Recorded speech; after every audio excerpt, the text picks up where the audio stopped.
Hi, welcome to the 10-minute drill. I'm Mike Cobb, and I decided to go fishing this week.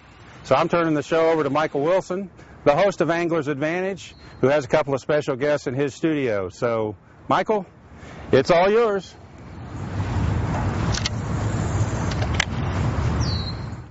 Thanks, Mike. Welcome to Angler's Advantage, a special edition of 10-minute drill. Today we're going to talk about snook fishing with Captain Jason Lineberger and Captain Shawn Crawford, two of the best snook fishing guides in the Tampa Bay area I know. They're both Polk County boys, too. What are we going to expect on September 1st, opening of snook season, guys? Hopefully an incredible snook bite. Definitely. I think it'll be a good fall this year. A lot of the it's different this year compared to what it's been in years past. Our tides have changed over in August, where they normally don't change over until September. So we're a month or so ahead on that aspect of it. Along with the west winds that we've had and the cooler water temperatures, a lot of the fish have already came in to the flat areas. So a good place to start looking this year for the opening of snook season, what I would say would be your later time spring spots or your fall spots. You're not going to have to wait on them to get in there this year because the water's so hot. Yeah. In addition to that, I tell you, I've noticed a lot of the bait that's around right now is small bait. So come September 1st, that bait's going to have grown up a little bit. So it should be good. There's a lot of that little bait around, so that for you live baiters like Shawn, that's going to be a good thing. A lot of good chumming. And then for you artificial guys, like what I do a lot of, I would focus on smaller artificial bait for sure, because the big, small fry hatch in right now. Match the hatch. Match the hatch always, for sure.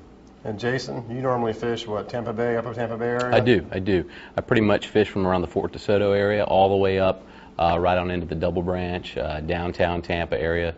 It's kind of a wide range there, but I follow the seasons throughout the bay. And September 1st, I'll be fishing around Fort DeSoto a lot, and all the way up to about the Wheaton Island area. Shawn, you fish down by the Skyway, Anna Maria? Yeah, I kind of do the same thing Jason here does as far as following the seasons. I fish anywhere from like Joe's Bay out to St. Pete, all the way down to, Sarasota, downtown Sarasota, and everywhere in between. All right, what are you guys, your mainstay outfit for catching snook? You're a live baiter. You do both. You do artificial, but you mainly fish live bait. Give us your setup, your routine.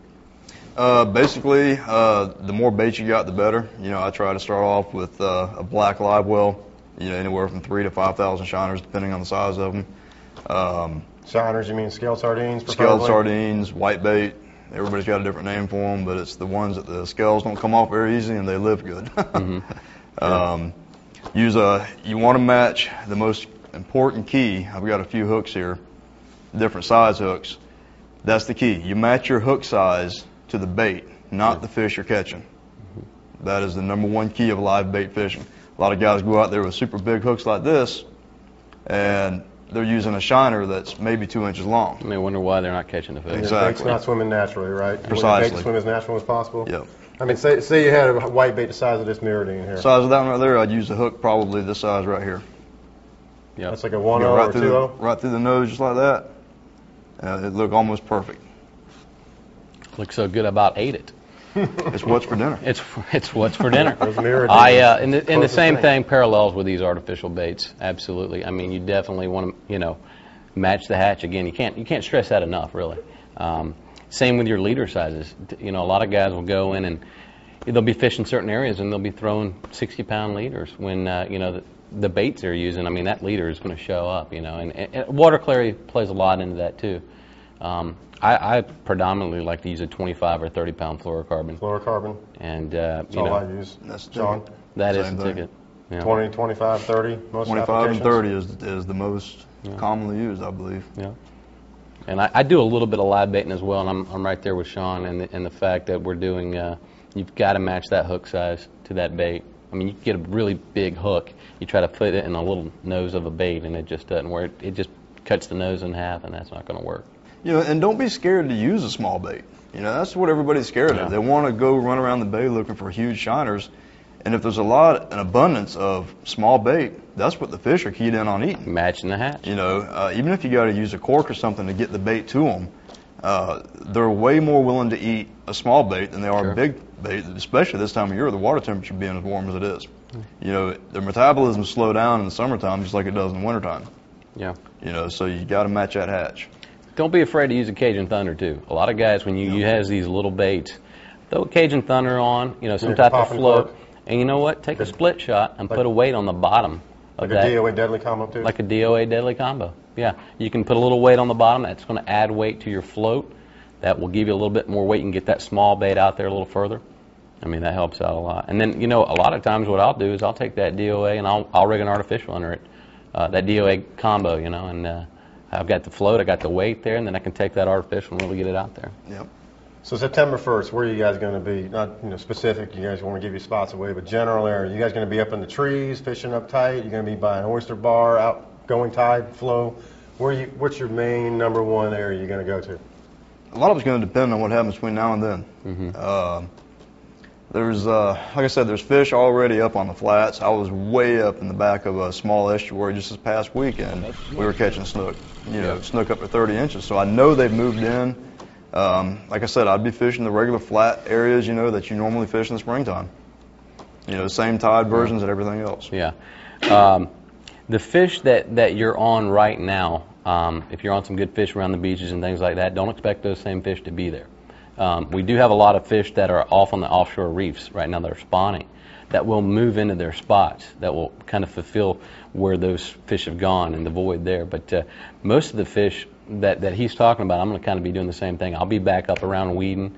Whedon's Island's got a lot of different, outside oyster bars and potholes and flats, and there's a power plant there. There's deep water for them to run to if it gets hot. Because, those fish, they're kind of like humans in a sense. They'll if it gets hot, they're going to cooler water. If it gets too cool, they're going to run back to that warmer water. That's one of the things I've always said, if we're sitting in here sweating our tails off and not catching anything, if we find somewhere that's comfortable for us, we'll probably catch fish. Exactly. And we 90% do. Yep. Up in the shade and the mangroves is where I like to be. Yeah, it's, wherever it's comfortable for you, that's more than likely where you're going to have more patience and catch more fish. We diluted the answer pretty well, so hopefully we dodged a good bullet and a tattoo on our back. But no, September 1st, more than likely I'll probably be fishing around the Skyway area, simply because the bait's there. I'll be fishing the incoming tide on the way in. I'll work Pinellas Point, I'll work up to Whedon, and then on the outgoing I'll probably do the exact opposite, come back out. You guys want to talk a little bit about tide maybe and salooners? I mean, do you guys pay attention to that much or what? Oh, yeah. Absolutely. Yeah, it's a big key, big factor. Especially on your days, your two-tide days. What happens is a lot of people, they prefer to fish a four-tide over a two-tide, and you run other people that are vice versa. But what it comes down to is the fish have to eat. On a two-tide day, it seems like the fish don't eat quite as aggressively as they do on a four-tide day, but the bite lasts longer is what I've found. Sure. You don't have to move the boat near as much. Mm-hmm. You don't have as much water movement. You catch the same amount of fish, but instead of catching 30 fish in this spot in an hour's time, you'll catch 30 fish in 2 hours' time there on a two-tide day versus a four-tide day. Right. And the two-tide day to me is where it seems like the saloon tables really come into play at. Without Because a the doubt. bite's not, as aggressive as it is on a four-tide day, is what I've found. I don't know. What do you think, Jason? I agree 100%. Absolutely. I can't stress the same thing as much, because I've noticed that we can get on an area and work it and work it and work it, and on a four-tide day, I mean, we'll just, we'll go there, we'll be done, ready to move on to another spot. But on a two-tide day, we'll go there and spend a little more time. It might not seem like that bite is quite as aggressive, but I agree a lot with you. The production is still there. The production is still there. Yeah. You guys want to talk a little bit about more specific technique? I mean, how do you work your lures, Jason? Well, I've got a couple up there right now. I don't know if they can zoom in on those, but, this combo right here is actually my live bait combo. It's a 10 to 17 pound G Loomis, and I like that rod. I've got the Miradine swim minnow there, and that guy's pretty much a nighttime bait for me. I like it around the dock lights, and it's pretty deadly for that. Right now I'm working on my moon tan. This time of year I fish a lot at night. Not so many day trips this time of year, simply because it's August and it's hot. September's another good nighttime, by the way. The other one up there is a bucktail, and it's a weedless bucktail at that. And White bucktail jig is a mainstay. It is a staple on the beach, and I can't speak highly enough of that. Daytime, nighttime, early morning, evening, and weedless, because this time of year we get a lot of that grass flushing out of the bay.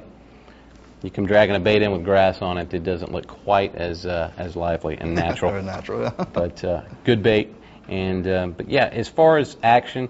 You can read the packages. They're going to tell you how to do it. I mean, unless I actually stand up and show you how to work it, you're really not going to get the, it's better if I'm standing right there with you, showing you how to work it. Twitching, kind of watch and see what the live bait in the area is doing. If it's just milling and it's happy bait, you don't need to, work the bait near as aggressively. Now, do you find that when you're working the artificials, you do it a lot more than I do, it depends on how the bite is that particular day as how you want to work it? Absolutely. Because I know live bait's the same way. Yeah, if the bite is just very aggressive, then you definitely need to work your bait much more aggressively, simply because it acts almost like a reactionary bite. It seems like the snook that are coming in to feed in that area, if the smaller ones are beating it to it, if the smaller snook are beating the bigger fish to the bait, the more aggressively you work that artificial, the more it entices the larger fish. Right, I got you. It's the whole, chain of command type deal. Shawn, let's talk about a couple different techniques for live bait. I mean, free lining, split shot maybe, under a cork. How are you going to work your live bait different to get different sorts of, strikes from the fish? Mookie, there's 1,000 different ways, but it's kind of like what Jason here said. It depends on the day. That's why I asked the question, because there's some days I go out there and 99.9% of the time I hook my baits through the nose. And the reason being is it's easier to give a slow retrieve, almost like you're working a bass worm in December. Just real slow, pull that bait to you, and it triggers a bite. And not only that, you got somewhat of a taut line to where when you've got a bite versus belly hooking a bait or something and he's swimming on the other side of the boat and you don't know it. So I do prefer to hook my baits through the nose. And same thing, work them. Some days you don't have to work them at all. The time it gets water, you've got a fish on. Other days you've got to move it a little bit and you're covering ground with a live bait just like you would an artificial. Got to find the eating fish. That's it. You can go out there and sit on a lot of fish, and some days they got lockjaw. That's right. That's our job to change that. Yeah, one of my friends, Captain George Hastick, he likes to sometimes use a live bait almost as a artificial lure. Absolutely. Sometimes you got to retrieve the live bait like a lure, and that'll trigger a strike in itself. Absolutely. Yep. Sure exactly. Does. One thing I got to commend you on, Shawn. I see you using those circle hooks, and without a doubt, I absolutely love those. There's nothing better, man. There's nothing better than that. They've come so far with them too. I remember when they first came out with them, for the inshore uses, and it was almost a joke, to be honest with you. And but now they've come so far with them, man. They're deadly. They really have. They're amazing. And how many fish do you lose? Oh, very seldom. Rarely. Exactly. And especially if you're fishing with a Cajun Thunder or a cork or something like that. Just the amount of pressure on the cork is almost enough to set the hook on these fish. Yeah, and really so it's easy for kids and stuff, that aren't on top of the game yet. It's, or amateurs, whatever you want to call it.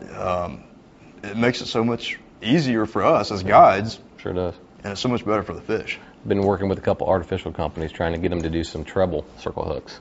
I'll tell you what, it's just a no-brainer to me. These circle hooks are definitely, for the live baiters, the way to go. It's very important for catch and release, because most of your snook you're going to catch are not going to be in the slot anyway. That's it. Exactly. And we got to make sure we safely release them. Yep. And let's remind everybody what that new slot is, too. 28 to 32 inches on the West Coast.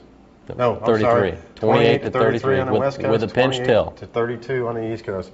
That's how confusing these snook regulations are. I recommend anybody picking up a copy of this, the FWC regulations, because they change it all the time, and we fish for them all the time, and we get confused ourselves. I pick a new one of those up about every 2 months, and I keep it in my back pocket on a daily basis, because you got to know what the limits are, always. That's right. Guys, we're going to wrap it up. Any last thing you want to say for the snook fishermen out there? Get out there and fish for them. That's the only way you're going to catch them. Go where you can go. Thank you, guys. I appreciate it. It's good seeing you guys again. Looking forward to fishing with both of you. Maybe all three of us get together and go out some time. That'd be great, Let's do it. It's a pleasure. All right. Thank you.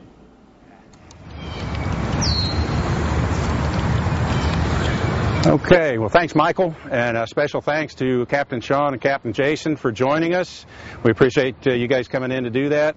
Join us next week for a show on college football. Tom Zebold will join me, and we'll talk about what's happening around the state as college football teams get ready to get started for their season. So thanks for watching the 10-minute drill. We'll see you later. I sure wish I could get these fish to bite. Jeez.